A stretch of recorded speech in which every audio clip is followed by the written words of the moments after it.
韓東一覺睡醒，天塌了，自己好不容易上熱搜，竟然是以這種方式。6月初，這位45歲的古裝天花板在直播裡一邊擦眼睛一邊說沒戲拍，還被房貸困着。今天，剛剛，他們問我，主演一天150行不行？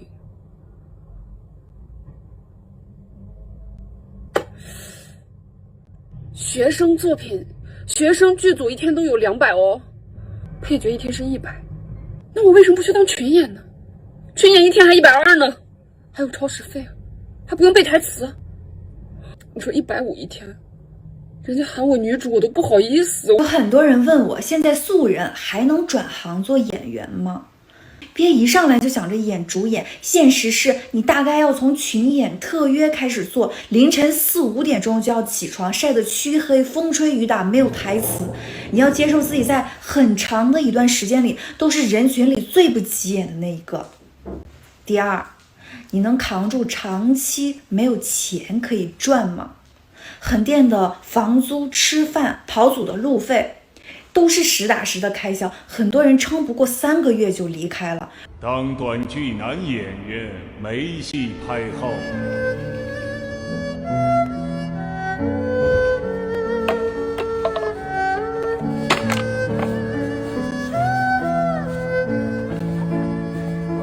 那些退圈的演員現在都過得怎麼樣了？21年拍完最後一部戲，徹底被這個圈子的潛規則燒透了心，更不想違背做人的原則。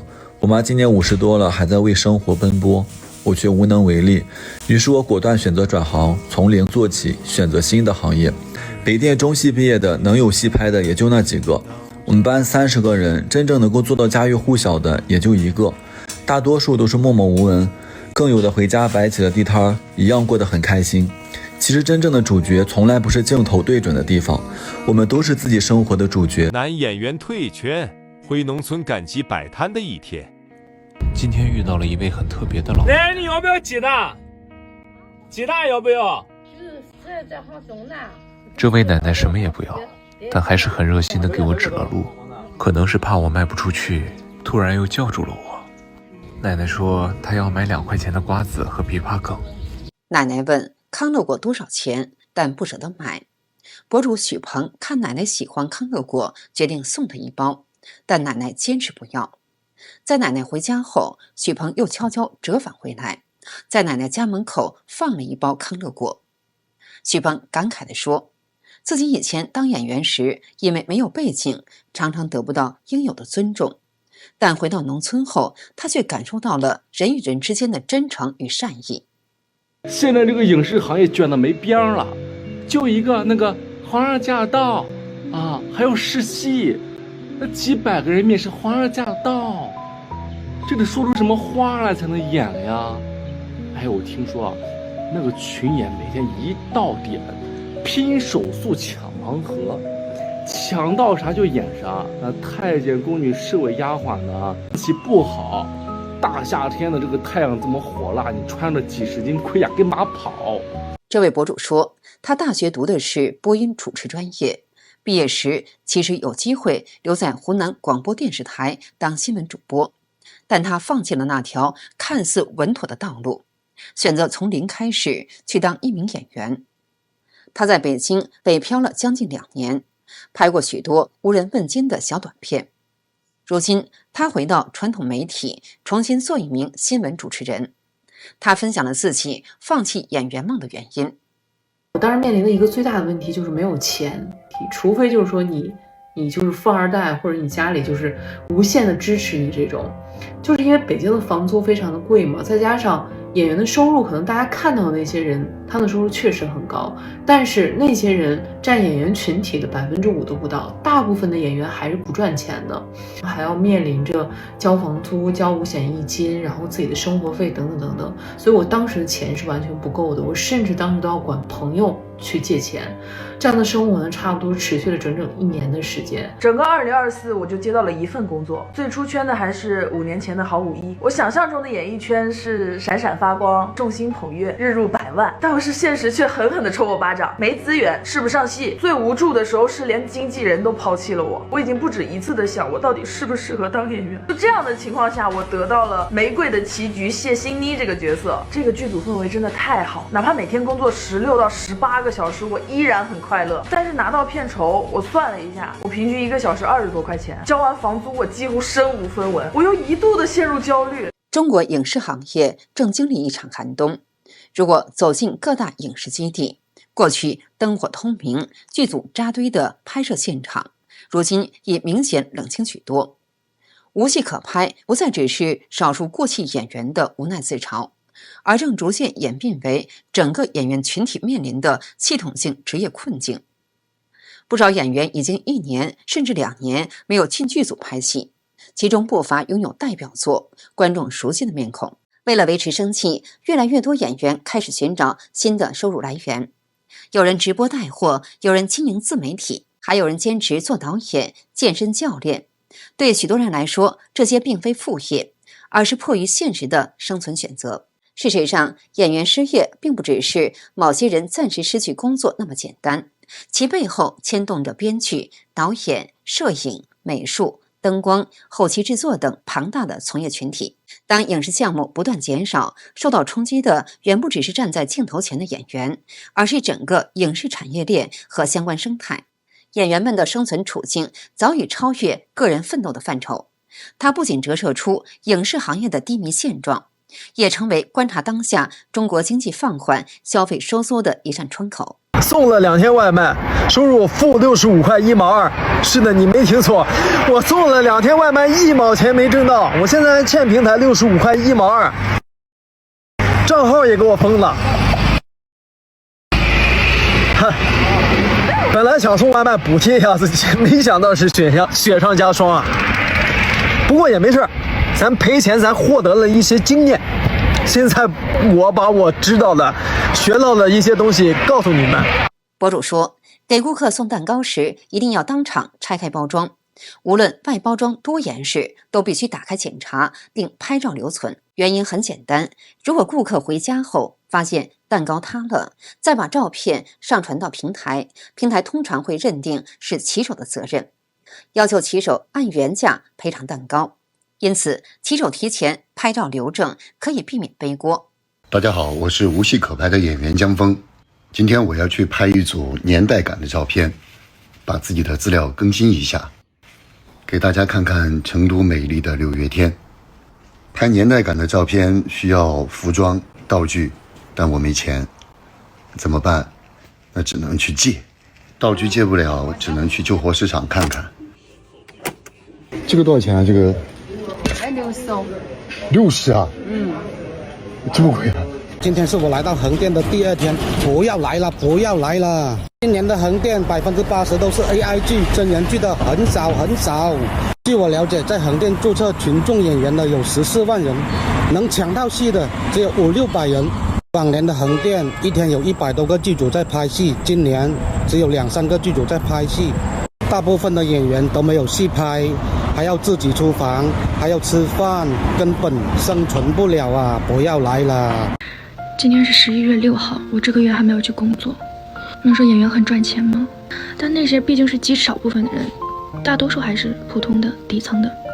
我甚至有時候都說沒好意思說自己是個演員，我就是跑龍套的吧。沒活幹，每天都在被拒絕，確實有點焦慮哈。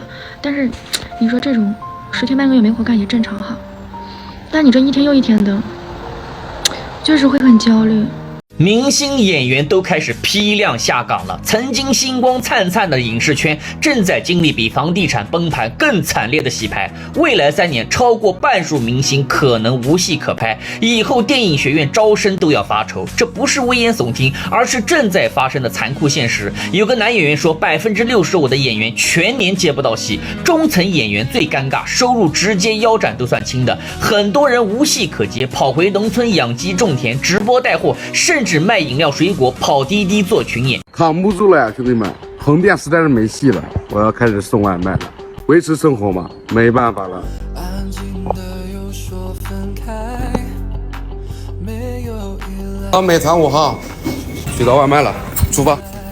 2020的演艺圈確實比2025年還要難太多了。我說幾個扎心數據，今年第一季度全國橫屏劇才開了27部，但跟以往動不動就開50-60部相比，直接腰斬了。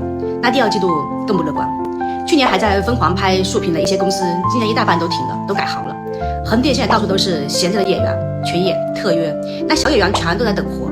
AI 一衝，短劇成本從幾十萬跌到了幾千塊，3個人5天就能出一部。那真人劇組死了一大半，橫店開機量直接暴跌80%，行業真的在大洗牌。有很多人問我在橫店做群演到底能不能掙錢，我就結合我這1個禮拜的親身經歷告訴大家，其實在橫店做群演是掙不了什麼錢的。你像我這1個禮拜總共接了5場戲，第1場跟第2場都是在演員工會接的，每一场大概在140多塊錢左右啊，也就是280塊錢。然後在外面接了3场戲，有1場是170，然後第2场是100，然后昨天1場是150塊錢，也就是說加起來可能就是1個禮拜700來塊錢。今天在橫店跟一個小哥聊了一下，他也說，隨着這幾年的那個行情不太好，很多資方已經停止繼續投入大型電視劇的拍攝，而你現在在橫店呢看到的很多劇組，它其實是沒有多大的明星在裡面，基本上都是拍網絡短劇的。他就說，目前有很多人抱着來看明星的狀態來到橫店，結果看走了一圈之後，待了2-3天，一個明星都沒有看到。這位博主做了10幾年的製片人，他提醒那些懷揣演員夢的年輕人，在追逐機會的同時，要學會保護自己，堅守原則和底線。你想紅，光有演技沒用，沒人脈，沒有背景，不會來事，你再努力也只能在底層跑龍套。資本選的從來不是最會演戲的，是最聽話、最能歌、最有話題的。我真的見過太多女孩子懷揣夢想進來，最後被割得面目全非，也見過太多家長砸錢捧孩子，結果被騙得人財兩空。但這個圈子上位靠手段，走紅靠運氣，長久靠人品和腦子。短劇演員沒戲拍都在幹什麼呢？前一天去劇組試戲，第2天去當妝造模特。哈嘍寶寶們，大晚上的來試戲了，讓朋友幫我對一下台詞。跪在我面前抱住我的腿。再讓朋友幫我梳一個適合角色的髮型，一看這個很土的造型就知道是個農村戲，試的是個小寡婦。又在班級裡聽了一會兒表演課。媽呀，寶寶們，試完戲又搁這聽了半天的課，都半夜了回來，趕緊卸妝睡覺。影視行業還能幹嗎？這個問題現在很多人都是打了一個問號。為啥？因為 AI 的出現導致了很多人沒戲拍啊，包括演員啊、幕後人員啊，很多都沒有戲拍啊。你像以前的好萊塢，一年幾百部戲在拍，就是中國的好萊塢啊，橫店這個地兒。然後現在的話就180部。啊，很多幕後人員、演員根本沒有戲拍，沒有劇組可去，啊。Hello， 我是輔導露露，今天聊一聊這個演員到底該怎麼試戲。那到了試戲這一關啊，基本上是通過選角、導演、演員統籌，看過你的資料，覺得你的形象沒什麼問題了，那我們就需要通過試戲，具體看看你的演技到底是不是你資料的那個樣子。那你的可塑性到底強不強？你對這個角色的理解又是怎麼樣的？你只要試戲了，就大大的提升你被選中的概率，不要自己覺得選不上就不去試了。哈嘍寶寶們，我要出宮啦！考上特約後第一次出特約的戲，來看一下我的劇本，安插在皇上身邊的一個間諜。然後第1場戲就是我要拜見皇上，我小女拜見皇上。第2場戲就是男女主角鬧矛盾，然後我過去火上澆油，我說皇上不要和這種野蠻女子爭論，免得傷身。這個衣服穿起來，我感覺我像一顆杏鮑菇，沒有腰帶。這個衣服好顯胖哦，應該不能是因為我胖所以顯胖吧？今天無戲可拍，起來先做點飯吃吧。吃完飯弄了一下視頻腳本。請問這樣算是御姐範嗎？我本來要錄視頻試戲視頻的，剛化好妝換好服裝，人家說不用錄啦，已經定人了，氣死我了。那我也得給自己錄一個視頻素材，嘿嘿。沒事再把這2天的視頻剪一剪，化了個妝臭美一下。35歲的大陸演員史源婷公開表示，自己長期接不到戲，只能兼職從事泰山陪爬工作，維持收入。沈源婷因在青春喜劇《東北插班生》中飾演男主角王虎而被觀眾熟知。他在直播中介紹了自己的陪爬收費，白天699元，夜間799元人民幣。服務內容涵蓋約6小時的陪同登山，幫助背包，提供飲用水及黃瓜或西瓜等補給品，講笑話活躍氣氛，為顧客進行腿部按摩等。遇到體力不足的遊客時，還會協助其完成登頂。